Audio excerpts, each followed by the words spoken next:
feels to ever have enough time to play at all. You know everybody wants to walk in someone else's shoes. Everyone's forgotten who they are. Such a crime to waste his time away. Such a All right, hello, welcome back to Otter Creek in Rio Grande. As you can see, I've gotten started on the physical wiring for the LCC. And you know, I'm not 100% sure how I'm gonna edit all of this. I wasn't able to do anything last week whatsoever, last weekend. And so I haven't done any of the physical wiring or the DCC wiring on the other half of the staging yard.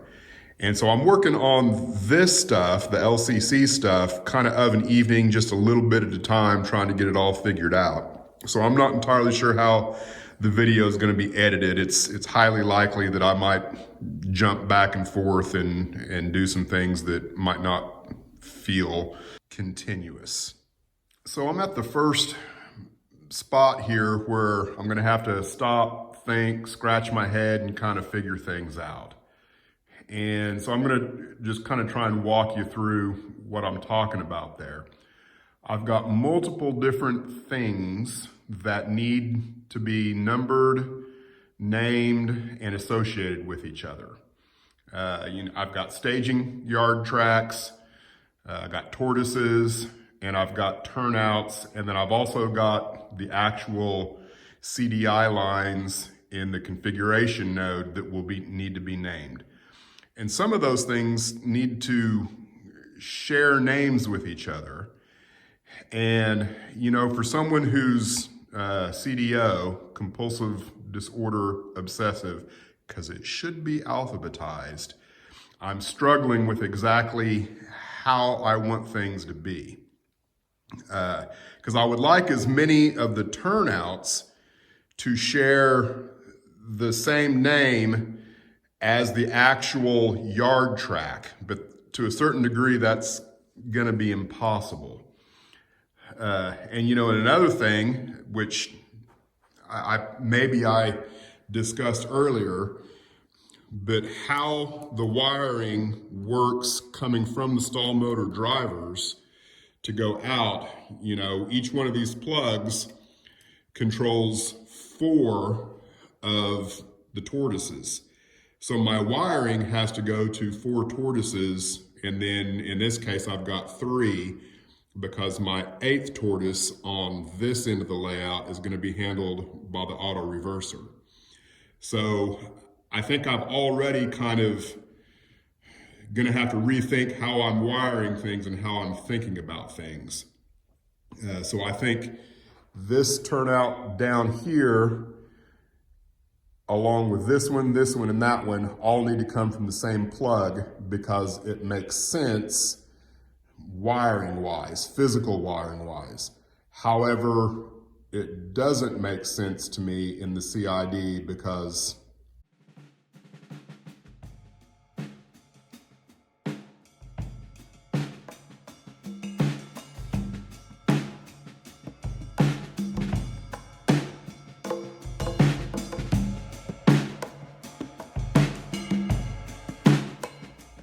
CDO. At any rate, I'm going to get busy doing some of this other wiring here, and hopefully I can quit babbling and talk a little more succinctly later about what I'm doing.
take a look at what I've got going on here physically with the LCC wiring. So this is my tower LCC. Lines 1 through 8 are going to come out of this ribbon cable and go to the panel. And they'll come to this breakout board and break out and go to the push button. So that's lines 1 through 8. Now, I haven't wired any of that yet, primarily because I hate this. It's crap. I was too lazy to come back out into the garage and get the pictures that I took of the trackage, so I tried to create this from memory, and I got my ladder incorrectly drawn on there, and so it ended up forcing this area up in here to be way too close to itself. And so I'm going to recreate this and make a little better temporary panel, but it works good for my purposes at the moment. Now the next 8 lines, lines 9 through 16, are going to come out of the tower LCC and go into the stall motor driver, which I know that's kind of hard to see, but it's going into the stall motor driver. And then the first 4 lines coming out of the stall motor driver will go to these 4 tortoises, which is 7, 1, 2, and 5. So if you think about that for a second, tortoise 7 is line 9. And then tortoise 1 is line 10, line 11, line 12. So I've got multiple different numbers with the different tortoises as configuring, because, you know, this tortoise controls the route to staging yard 1, and it also, the normal route is through the ladder. So all that can be a little bit confusing, but I've got a tracker that I'm going to show you here in just a second so you can kind of see what I'm talking about. All right, so this is my LCC node tracker, and I showed you this in a previous video. So I'm thinking things from left to right in overall staging. So I'm wanting my trains to come through the reverse loop counterclockwise. So they're actually going to come through the west side of staging first. So the first LCC nodes that actually exist will be on the west side of the staging yard. I'm currently working on the east side of the staging yard. So this right here, this is the LCC tower that I'm currently working in with the east ladder. So you can see lines 1 through 8 right here that are dedicated to my push buttons. And then line 9 then is at the top of the ladder, the top of the yard, and then as you come through counterclockwise, these are going to be the turnouts that you encounter as you come through the ladder. So there is a little bit of method to my madness, but you can see line 9 is control point 7, line 10 is control point 1, line 11 is control point 2, line 12 is actually control point 5. And the reason why it's that way is because these first 4 lines are all tied together physically with the wiring. So all of these tortoises are closer together than these. So I'm not stringing wires all over the bottom side of the plywood. The next thing I want to do is over here. This is kind of my cheat sheet in what I'm going to try and accomplish first. The first thing I want to do with the LCC is back up a clean copy of the node. So this tower LCC, which is going to be called Grand Junction 3, I'm going to back up a clean copy of it. I'm going to make sure that I've got the current version, which I'm pretty sure I do. And then the next thing I'm going to do is configure control point 7E, which is actually line 9. Okay.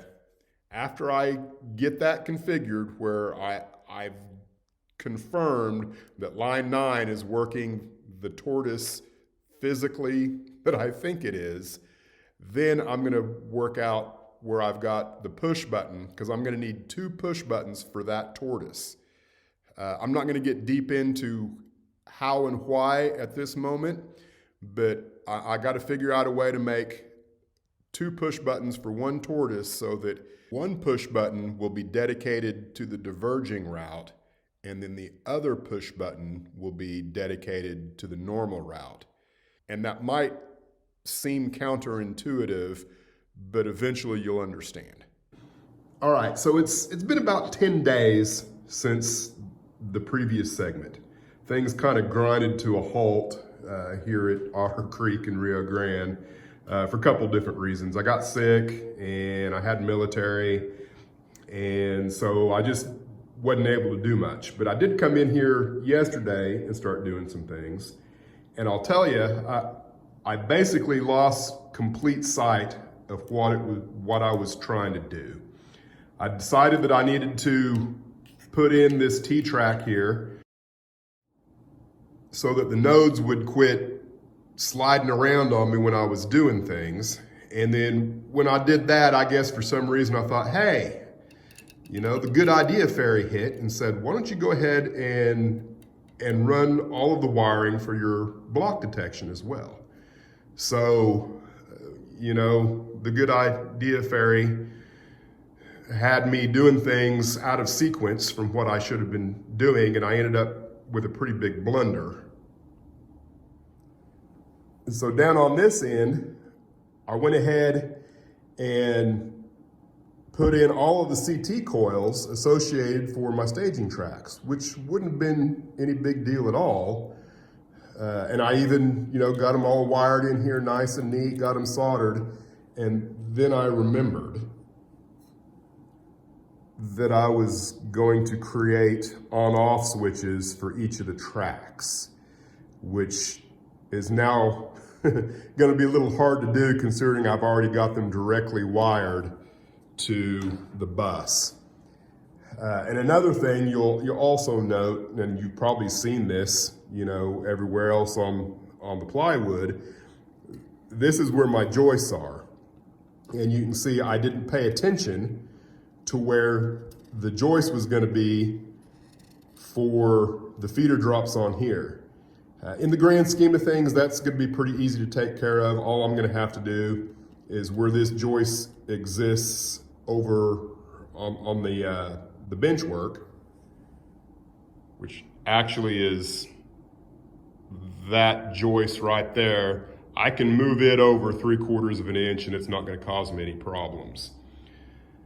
But as far as this goes, I'm going to have to go in and snip every one of these track feeder wires and redo that so that I can have on-off switches. So the moral of this story is make a list, which I know better. You know, I love lists. I'm very productive if I have a list of what it is I want to do before I begin. And I actually had the list. It just existed on my computer and I didn't bring the computer out here and I just got sidetracked. And so now I've got my list here on a clipboard and I can continue to refer to it. So, and you know, there's some things I have done. I have backed up a clean copy of the node in the computer. I do have the current version. I got my snap track down there. It's secured, so all my nodes are nice and secured where I believe they're going to be. And I think my big problem here was because I hated the panel, that I just kind of didn't want to deal with the panel. So I started doing other things out of order. So not that this is really in a specific order, but I do think that if I'd have built my panel first, all of my on-off switches would have been in the panel. And that would have been a constant reminder of how I want to do things. So I think the next thing I'm going to do is go ahead and build a better temporary panel. I think that's next on my to-do list. And you know what they say about temporary.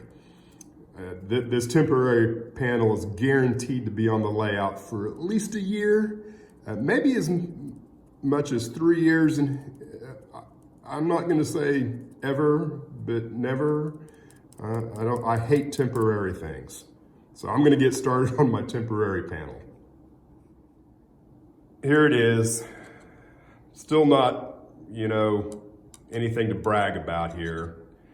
I attempted, I think, 2 more attempts to actually hand draw the track and the switches so that I could have the push buttons associated with the correct turnout. And I hated them so bad that I just thought, you know what? 1 through 8. This will be staging track 1, 2, 3, 4, 5. This is actually 5 and 6. And then this is 7 and 8. Push button 7 takes you through the reverse loop. And then push button 8, did I say that right? Push button 7 takes you through the reverse loop. And then push button 8 takes you into the storage yard. So that's what I've got. And you can see I've got my on-off switches. These ended up being huge. I was not expecting that big of a double pole single throw switch. I like the on and off. I do like that, but boy, they're big and my spacing is off. But I think this will work for my purposes right now. I do have everything wired up to where all I have to do is plug in the ribbon and I can start configuring some nodes. So now that I'm 100% sure where the tortoises are in relationship to the ribbon cable, I've got that all sorted out. I still need to make the jumper for lines 13, 14, 15, and 16 that will come from here to this tortoise here, and then from there to there in daisy chain fashion. I need to do that. And then probably the most important thing that I still haven't done yet, and I told myself I wasn't going to wait this long to do it, but here I am. I need to figure out where my power supply is going to be. I need to put in 2 multi-plug adapters back here somewhere. I'm thinking right in here, and then that will let me know exactly how I'm going to route the DCC coming out of the reverser. So that's another thing I need to do, but unfortunately right now I haven't found power supply, the multi-plug adapters. I haven't found what I wanted yet. So that's kind of what's going on there. Because the other part of that is I've got the power supply going to the stall motor driver, and I've just kind of snuck it under here, and all of that power stuff needs to be back at the back of the layout. At least that's what I'm thinking right now. And I'm gonna have to come up with a clean way to get everything. That's kind of why I would like to have this back there so that I'm not crossing any of the DCC lines. Now, I don't know if I mentioned it or not, but this device here is called the Tortoise Adapter Board. And it's an item from RR Circuits. And I think they're about 10 bucks each. But as far as I'm concerned, it's worth its weight in gold. And to quote Rob Bennett, you can either pay with money or you can pay with time. And this is one of those situations where this is a huge time saver. Because once you make one of these ribbon cables, you just pop it on there and you're done. And you got these pins here. So, you know, the first 4 are associated with, you know, the first line that's in the ribbon cable. And then you've got these, I don't know what you call those, but you just put that wherever it is, and that's going to siphon off, if you will, the correct line that is going to the tortoise. So I've got this one set up to be in the 4th or the 3rd line, because this is line 13, line 14, and this would be line 15. And I'm short 1 tortoise. You know, I didn't need a 16th line because the tortoise down here is handled by the auto reverser. So that's the tab, the tortoise adapter board, a very nice piece of equipment. I'm gonna call it quits for this video. I have determined that all of my ribbon cable is going to the correct tortoise as it exists in the LCC node. So I've made lots of progress, stay tuned, and in the next video I'll start working on power and some more wiring for the LCC. Thanks for watching.